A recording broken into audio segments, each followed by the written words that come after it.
Good morning student. आज हम करेंगे कक्षा सेकंड, सब्जेक्ट है ईवीएस और हमारा लेसन रहेगा फर्स्ट। लेसन का नाम है पौधों के प्रकार। लेसन हमने पढ़ लिया है और इसके खालिस्तान और मिलान और हमने बहुविकल्पी प्रश्न कल की वीडियो में कर लिए हैं। और अब हम करेंगे सत्य और असत्य।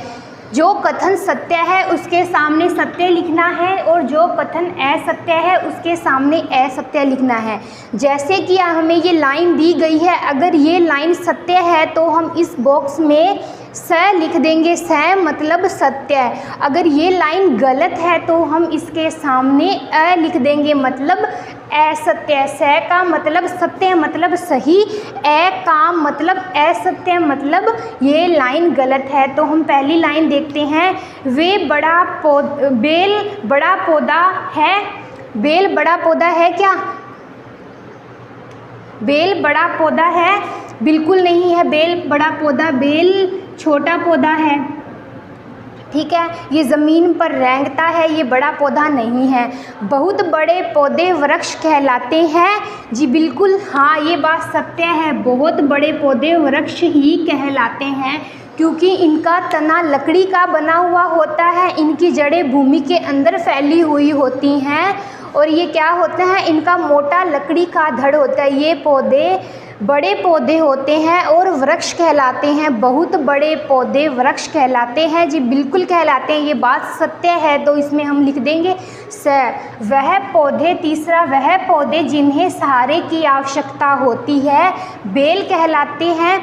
ये बात बिल्कुल असत्य है। बेल को सहारे की आवश्यकता नहीं होती है, वह ज़मीन पर फैली हुई होती है, वो ज़मीन पर रेंगती रहती है। जैसे तरबूज की बेल हुई तो उन्हें सहारे की आवश्यकता नहीं होती। ये बात तो बिल्कुल ही असत्य है, तो हम इसमें लिखेंगे असत्य, मतलब ये बात गलत है।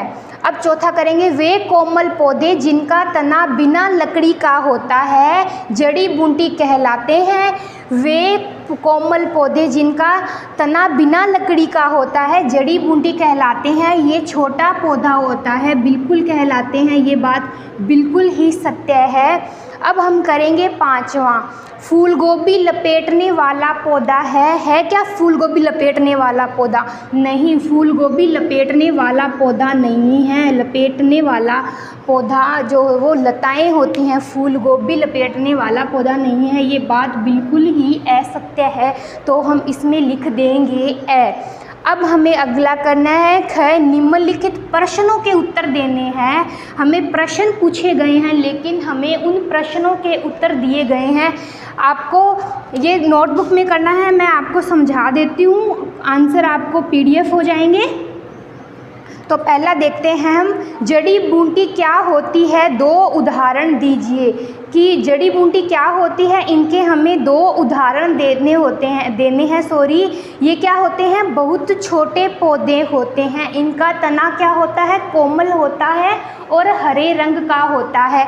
जड़ी बूटी क्या होती है? ये छोटे पौधे होते हैं। इनका जो तना होता है वो कोमल और हरा रंग का होता है। जड़ी बूटी ये छोटे पौधे होते हैं, छोटे पौधे होते हैं। इनका जो तना होता है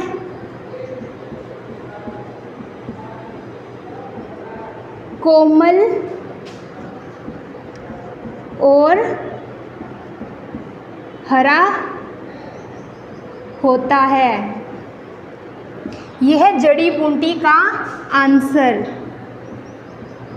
इन छोटे होते हैं ये पौधे और इनका तना कोमल लकड़ी का कोमल और हरा होता है। अब दूसरा हम करेंगे, बेल का वर्णन कीजिए और एक उदाहरण दीजिए। हमें बेल का वर्णन करना है और एक उसका उदाहरण देना है कि कौन सा पौधा होता है बेल, और एक उसका एग्जाम्पल देना है। उसमें कोई सब्जी या फ्रूट जो भी होगा हमें वो एक एग्जाम्पल देना है। तो बेल क्या होती है? वो अत्यधिक कमज़ोर होती है। दूसरे का आंसर, बेल अत्यधिक कमज़ोर होती है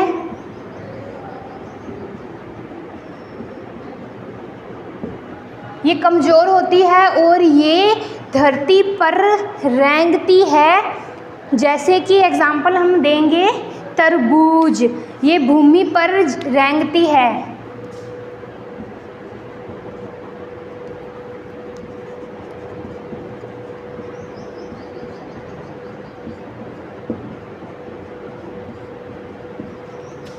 यह भूमि पर रेंगती है, जैसे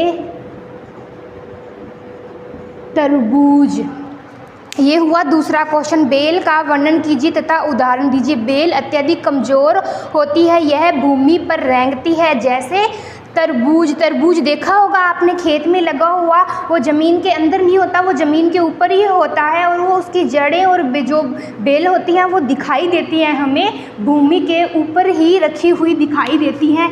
ये ऐसे ऐसे फैली हुई होती हैं और ये तरबूज यहीं पे लगा हुआ हमें दिखाई देता है। अब हम तीसरा करेंगे, लता तथा बेल में क्या अंतर है।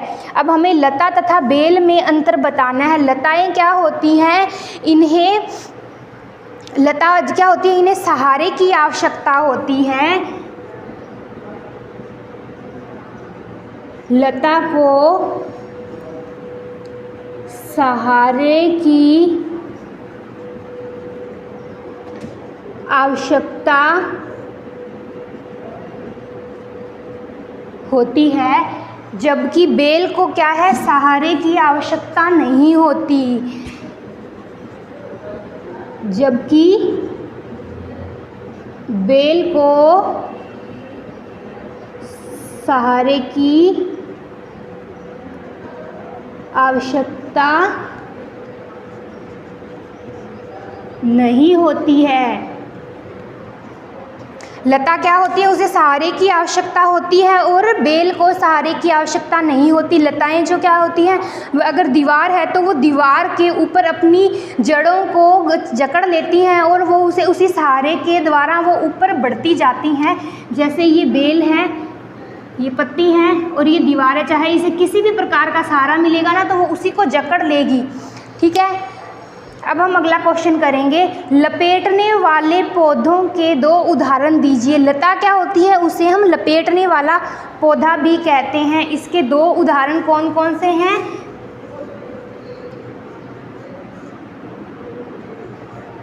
मटर और लौकी, ये हैं इसके दो उदाहरण। लपेटने वाले पौधे के दो उदाहरण मटर और लौकी, ये इसके उदाहरण हैं। पांचवा है जलीय पौधे क्या होते हैं। जलीय पौधे क्या होते हैं, जलीय पौधों के दो उदाहरण दीजिए। जलीय पौधों का जो तना क्या होता है, वो पतला होता है और कमज़ोर होता है, और जलीय पौधे की पत्तियां जो होती हैं वो चौड़ी होती हैं, जो उन्हें तैरने में सहायता करती हैं। जलीय पौधे का तना कमज़ोर होता है तथा पतला भी होता है, उसकी चौड़ी पत्तियां होती हैं जो कि उन्हें पानी में तैरने में सहायता करती है। जैसे कि कमल और वाटर लिली, ये होते हैं जलीय पौधे के उदाहरण।